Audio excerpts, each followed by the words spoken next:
ஓவியர், கதாசிரியர், இயக்குனர், நடிகர் என பல துறைகளில் தனது திறமையை வெளிப்படுத்தி வென்ற பன்முக கலைஞர் பொன்வண்ணன் அவர்களை பேசலாம். காலத்தின் பேரன்பும் பெரும் ஆசீர்வாதங்களும் நம் அனைவருக்கும் முழுமையாக கிடைக்கட்டும். உங்கள் அனைவருக்கும் என் அன்புகளும் இந்த நிகழ்விற்கு என்னுடைய வாழ்த்துக்களும். 2005 ராம் திரைப்படம். அதில் என் துணைவியார் ஒரு மிக முக்கியமான கேரக்டரில் நடிச்சிருந்தாங்க.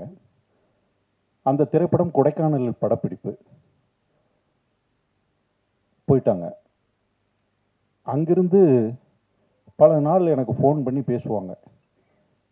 ராத்திரி 2 மணிக்கு ஜீவா எண்ணெயை வச்சு குளிரில் ரத்த கலரியாக படம் எடுத்துக்கிட்டு இருக்காரு. குத்துப்பட்டு கிடக்க ஷிஃப்டிங் சொல்கிறாரு. அதுக்கு பிறகு என்னங்க இவர் என்ன இப்படி மாட்டிக்கிட்டனே அப்படின்னு ரொம்ப அங்கிருந்து ஃபோனு. எனக்கு அமீர் பற்றி முன்னாடியெல்லாம் எனக்கு தெரியாது. ஏன்னா அது பழக்கம் இல்லை, நட்பும் இல்லை. நான் சொன்னேன், இல்லை ஒரு இயக்குனர் அது ஏதோ ஒரு மூடில் எடுக்காரு. நம்ம அது இந்த பக்கம் பொண்டாட்டி நடிகை, அந்த பக்கம் ஒரு செஞ்ச தொழில் இயக்குனருடைய அந்த மனநிலை, இந்த ரெண்டுக்கு நடுவில் சித்திக்கிட்டு நான் இயக்குனர் பக்கம் பேசினா நீங்கள் எப்போதுமே டெக்னீஷியனை தான் பேசுவீங்கன்னு ஃபோனை வச்சுருவாங்க. சரி, இவங்களுக்கு ஆதரவு தோணுன்னா நம்ம உள் மனசாட்சி குத்திக்கிட்டே இருக்கும். என்னடா இது இப்படி ஒரு இவங்களை நம்ம பொய்யா சொல்ல வேண்டியது, சமாதானப்படுத்த வேண்டியதே இருக்கேன்னு. அந்த திரைப்படம் பண்ணிக்கிட்டு இருக்கும்போது அவர் தான் தயாரிப்பாளர். சசி அதில் உதவியாளராகவும் அசோசியேட்டாகவும் இருந்தவர். சசிக்கு வேலை அசோசியேட் ப்ளஸ் அங்கிருந்து கீழே மதுரையில் பணம் பரட்டிக்கிட்டு போய் மேலே ஷூட்டிங். ஒரு நாள் திடீர்னு ஷூட் இல்லை அப்படின்னா கொடைக்கானலில் பணமும் இல்லாமல் என்ன பண்ணுவாங்கன்னா ஷூட்டிங் கேன்சல் பண்ணிவிட்டு அங்கே இருப்பாங்க. பதட்டமே இல்லாமல் ஷூட்டிங் போயிட்டு சொல்லுவாங்க என் துணையார் அங்கேருந்து, என்னங்க கொஞ்சம் கூட இவ்வளவு செலவு நடக்கு, இவ்வளவு இருக்குது, ஆனால் ஷூட்டிங் கேன்சல் பண்ணிவிட்டு அவங்க பாட்டுக்கு ரெஸ்ட் எடுத்துக்கிட்டு இருக்காங்க பதட்டமே இல்லாமல் அப்படின்னெல்லாம் பதறுவாங்க. இப்படி தான் எனக்கு அமீர் அவர்களை பற்றி தெரியும். அந்த திரைப்படம் வந்தபோது ஒரு படைப்பாளியாகவும் என்னால் அமீர் அவர்களை உணர முடிந்தது. அதனுடைய தொடர்ச்சியாக சேலத்தில் அவர் ஒரு விருது வாங்கிறதுக்கு ராம் திரைப்படத்துக்காக சேலத்துக்கு வந்திருக்காரு. நானும் அந்த கலையரவில் ஒரு ஸ்பீச் கொடுக்கறதுக்காக அங்கே போயிருக்கேன். 2 பேரும் அங்கே தங்கும்போது சமுத்திரக்கனி அமீர் அவர்கள் அங்கே வந்திருந்தாங்க. அங்கே தான் எங்களுடைய சந்திப்பு நடந்தது. அப்போ சொன்னார், நான் பருத்திவீரன் திரைப்படம் பண்ணுறேன். அப்போ கொஞ்சம் முடியெல்லாம் நீளமாக வளர்த்தி இருந்தேன். அதை பார்த்துட்டு இந்த ஒரு கேரக்டருக்கு நீங்கள் பண்ணுறீங்களான்னு என்ன கேட்டார். எனக்கு படீர்னு ஞாபகம் என் துணைவியாருடைய சம்பவங்கள். ஆகா, ஏற்கனவே ஒரு குடும்பத்தையே வச்சு செய்கிறதுன்னு முடிவு பண்ணிட்டார் போல் இருக்கு அப்படின்னு நினச்சிக்கிட்டு இருந்தேன். அதுக்கு பிறகு அந்த திரைப்படத்தில் நான் உள்ளே போய் பங்களிப்பு செஞ்சேன். அந்த பங்களிப்பு எனக்குள்ள அவருக்கும் எனக்கும் ஒரு நட்பாக மாறியது. நடிகன் இயக்குனர் என்பதை தாண்டி ஒரு நட்பாக மாறியது. அந்த திரைப்படத்திலும் பல பிரச்சனைகள். ஃபர்ஸ்ட் ஷெட்யூல் போயிட்டு வந்தோம். அப்புறம் ஒரு சைப்ரஸ் ராம் திரைப்படத்துக்கு சைப்ரஸ் கார்த்தி அவரும் போய் விருதெல்லாம் கலந்துட்டு வந்தாங்க. பார்த்தா செகண்ட் ஷெட்யூல் நகர்ற மாதிரியே தெரியல. முடியெல்லாம் வளர்ந்து சாமியார் லெவலுக்கு பெருசாக போயிடுச்சு எங்களுக்கு. அப்போ என்ன அப்படின்னு விசாரித்தா திரைப்படத்தில் அவர் தயாரிப்பாளராக அடுத்த ஷெட்யூல் தயாரிப்பாளராக களமிறங்குறாரு. அதே படத்தை டேக் ஆஃப் ஆகுது. போனால் மறுபடியும் அதே தான். 4 நாள் ஷூட், ஒரு நாள் ரெஸ்ட் இருக்கும். வஞ்சகமே இல்லாமல் திரைப்படத்தை எடுத்துக்கிட்டு இருக்கிற ஒரு இயக்குனர். கஷ்டங்கள் இருக்குது, போராட்டங்கள் இருக்குது. ஆனால் அவருடைய பாதையை விட்டு விலகினதான் எனக்கு தெரியல. அந்த திரைப்படம் சார்ந்த காலகட்டத்தில் ஒரு நடிகனை கடந்து நானும் அவரும் ஒரு நட்பு ரீதியாக உரிமையோடு பேசிக்கொள்ளக்கூடிய ஒரு நபராக நானும் அவரும் எப்போதுமே இருந்திருக்கோம். நான் உரிமையோடு பேசுவேன், அந்த உரிமையை அவர் நட்பாக எடுத்துக்கொள்வார். இதுதான் எங்களுக்குள்ள இருந்தது. அதில் நல்லது கெட்டது, தனிப்பட்ட வாழ்க்கை, சமூக வாழ்க்கை எல்லாமே கலந்திருக்கும் அந்த விவாதத்துக்குள்ள. அதனுடைய பருத்திவீரனுடைய வெற்றி, அந்த வெற்றியில் ஏற்பட்ட பிரச்சனைகள், அதுக்குள்ளே இருந்து அவர் யோகி திரைப்படம் பண்ணும்போது அவர் நடிகனாக உள்ள நுழையினார். எனக்கு ஒரு நடிகனாக அவரை ரொம்ப பிடித்த படம் யோகின்னு சொல்லுவேன். யோகியில் பார்த்தீங்கன்னா எல்லா டைமென்ஷனும் இருக்கும். ஒரு ஒரு கதாபாத்திரத்துக்கு ஒரு நடிகன் தன்னை தானே செதுக்கிக்கிட்டு இந்த மீடியாவுக்குள்ளே வரும்போது அவர் முழுமையாக அந்த திரைப்படத்தில் வேலை செஞ்சார். அதுவும் அப்படி தான். சின்ன படமாக எடுப்போம்னு ஆரம்பித்து அதுவும் அதே போல தான் வழக்கம் போல் அது ஒரு மிகப்பெரிய படமாகத்தான் அது வந்து சேர்ந்தது. இப்படி தொடர்ச்சியாக அவரோடு நான் பார்த்த வரையிலும் அவருடைய வாழ்க்கையை நான் வந்து தனிப்பட்ட முறையில் நான் பேசும்போது எல்லாரும் திரைப்படத்துக்கு வந்து கெட்டு போவாங்க. ஊரில் நல்ல பையனா அப்பா அம்மா வளர்த்தன பையனாக இருப்பாங்க. திரைப்படத்துக்கு வரும்போது ஒரு பழக்க வழக்கங்கள் அல்லது திரைத்துறை சார்ந்த சுதந்திரம் எல்லாம் சேர்ந்து அவங்களே கொஞ்சம் அந்த அப்பா அம்மா வளர்த்தன பையன்லேருந்து கொஞ்சம் மாறுபடுத்தி பயணிக்க வைக்கும். ஆனால் இவரை பொறுத்தவரையில் உள்டா. சென்னைக்கு வர்றதுக்கு முன்னாடி வரையில் எல்லா தப்பும் பண்ணுன ஒரு பொறுக்கி அவர். அப்படித்தான் மதுரை வாழ்க்கை இருந்திருக்கு. ஆனால் சென்னை திரைத்துறைக்குள்ள வரும்போது மிக சிறந்த ஆன்மீகவாதியும் தனி மனித ஒழுக்கத்தோடும் இருக்கிற ஒரு பார்வைக்காக வந்துடுறார். ரொம்ப ஆச்சரியம் அது. அந்த திரைத்துறைக்குள்ள வந்த காலகட்டத்தில் இருந்து எனக்கு ஒரு ஆரம்ப காலகட்டம் தெரியல அவரை. ஆனால் ராம் அப்படிங்கிற படத்தினுடைய தொடர்ச்சியாக எனக்கு தெரியும் போது முன்னாடி அவருடைய வாழ்க்கையை பற்றி பாலா வந்து என்னுடைய அரை நண்பர் இயக்குனர் பாலா. அப்போ பாலாவும் இவரும் மதுரையில் நண்பர்கள். அப்போ அந்த அந்த ஒரு சுற்று வட்டத்தில் அப்படி வரும்போது எனக்கு இவங்களுடைய வாழ்க்கையை பற்றி முன்ன பின்ன தெரிஞ்சுக்கிறதுக்கான சந்தர்ப்பங்கள் அமையுது. அப்படி பார்த்தா மதுரை வரையிலும் ஒரு வாழ்க்கை, மதுரைக்கு பிறகு பாட்ஷா மாதிரி இவர். First part 1, second part 1. அப்போ செகண்ட் பார்ட் எடுக்கும்போது நான் பழக்கங்கள் அங்கே தான் எனக்கு வருது.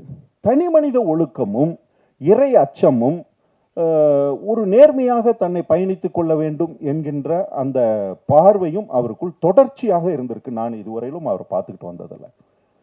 அவர் அந்த பார்டரை எதுக்காகவும் கடக்க விரும்பல. பணத்துக்காகவோ புகழுக்காகவோ அல்லது இதை விட்டால் நமக்கு கிடைக்காது அல்லது அவங்க மேல பொறாமைப்பட்டோ எதுலையுமே அவர் தன் தனி மனித ஒழுக்கத்தை விட்டு கொடுக்கவே இல்லை. அப்படி எனக்கு தோணும் போதுதான் காலம் ஒரு இன்னைக்கு வந்து அவருக்கு ஒரு செக் வைக்கும்போது என்னால் அதை ஏற்றுக்கவே முடியல. ஏன் ஏற்றுக்க முடியலன்னா நான் பார்த்த நபர், நான் பழகிய வரையிலும் நான் பகிர்ந்துகிட்ட வரையிலும் இவ்வளவு ஒரு கட்டுக்கோப்பான ஒரு நபர் இதை செய்திருக்க வாய்ப்பே இல்லை, இதற்கு துணை போயிருக்க வாய்ப்பே இல்லைன்னு நான் உறுதியாக நம்புறேன். அந்த நம்பிக்கை வெறும் ஏதோ பழக்கத்துக்காக இல்லை. நான் ஒரு பார்வை ஒரு சமூக பார்வையாகவும் ஒரு சமூகத்தினுடைய நபர்களை அப்சர்வ் பண்ணுற பார்வையிலையும் பார்க்கும்போது எனக்கு அது ரொம்ப தோணிக்கிட்டே இருக்கும்.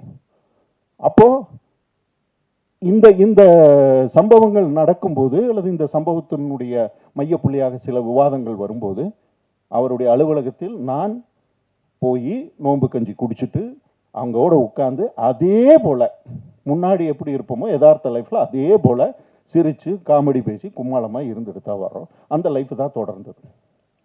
பதட்டம் இல்லை. ஒரு ஒரு இவ்வளவு பெரிய பிரச்சனையெல்லாம் இல்லது இவ்வளவு ஒரு பெரிய அட்டாக், நம்ம எதிர்பாராம ஒரு பெரிய அட்டாக் வந்து நம்மளை தாக்கும்போது நம்மளாம் நிலைகுலைந்து போயிடுவேன். நானெல்லாம் இருந்தால் செதஞ்சிருவேன். உண்மையை சொல்ல போனால் என்னையெல்லாம் 10 பேர் ஆறுதல் இலவுடு மாதிரி எதையாச்சும் சொன்னா தான் நான் தாங்குவேன்னு நினைக்கிறேன். ஆனால் அவர் மிக நிதானமாக தன்மேல் இருக்க மிகப்பெரிய நம்பிக்கையோடு அதை கடந்து சென்ற விதம் இருக்கு இல்லையா. எனக்கு வந்து இஸ்லாம் நான் வந்து மார்க்கமாக பின்பற்றிய அந்த சமூகத்துக்குள் இல்லை என்றாலும் இஸ்லாத்தை நான் படித்தவன், புரிந்து கொண்டவன். குறிப்பாக நபிகள் நாயகத்தினுடைய வாழ்க்கை, உமர், அபுபக்கர், இப்படி நான் பலதும் சொல்லுவேன்.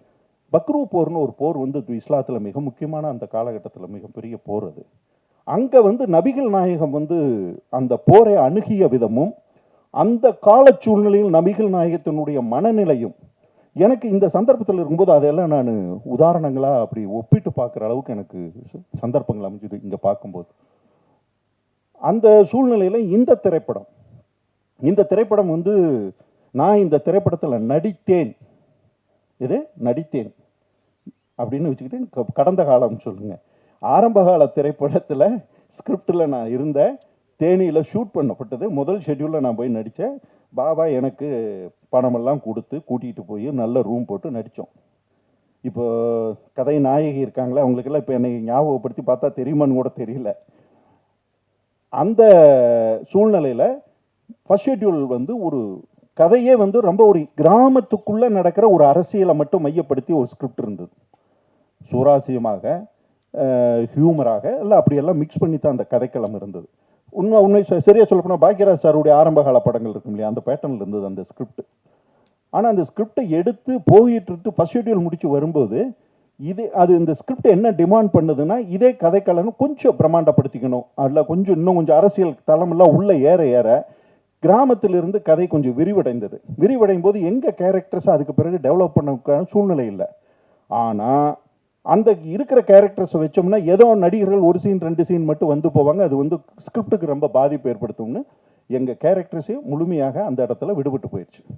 ஆனாலும் நான் அந்த திரைப்படத்துக்குள்ளே நடிக்கிறேன் அப்படிங்கிறதுக்காக இந்த திரைப்படத்தில் வந்து உறவுகள்லாம் கிடையாது. எனக்கு நண்பர்கள் செய்கிறாங்க, அதை வந்து எனக்கு முடிஞ்சால் நான் நடிகனாக பங்களிப்பு செய்கிறேன், இல்லைன்னா நட்பாக பங்களிப்பு செய்ய போகிறோம்.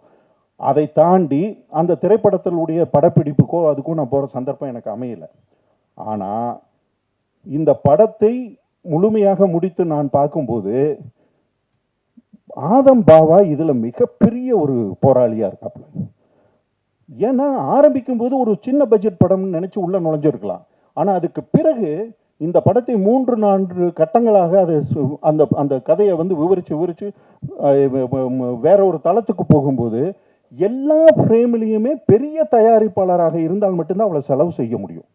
எல்லா கூட்டம், காரு, ஆட்கள், அது வந்து அவ்வளவு சீக்கிரம் வந்து நம்மளால் ஏற்று செலவு செய்ய முடியாது. ஆனால் பாவா ஒரு தயாரிப்பாளராகவும் இயக்குனராகவும் இருந்து இந்த ஸ்கிரிப்டை சரியாக இப்படி தான் பண்ணணும், பார்த்துருவோம் அப்படின்னு மிகப்பெரிய போராட்டத்துக்கு இடையில் இந்த படத்தை முழுமை செய்திருக்கிறார்கள். இந்த திரைப்படத்தில் பங்கேற்ற அனைவருக்கும் என்னுடைய அன்புகளும் வாழ்த்துக்களும். காலம் மறுபடியும் இவர்களுக்கு தனது பேரன்பையும் பெரும் ஆசீர்வாதத்தையும் வழங்க வேண்டும். இது வந்து வெற்றியை நோக்கி முழுமையாக பயணித்து அவர்களுக்கு தொடர்ந்து கலைத்துறையில் அடுத்தடுத்த நிலைக்கு செல்கின்ற வாய்ப்புகளை வழங்க வேண்டும் என்று ஆசைப்பட்டு விடைபெறுகிறேன். நன்றி, வணக்கம்.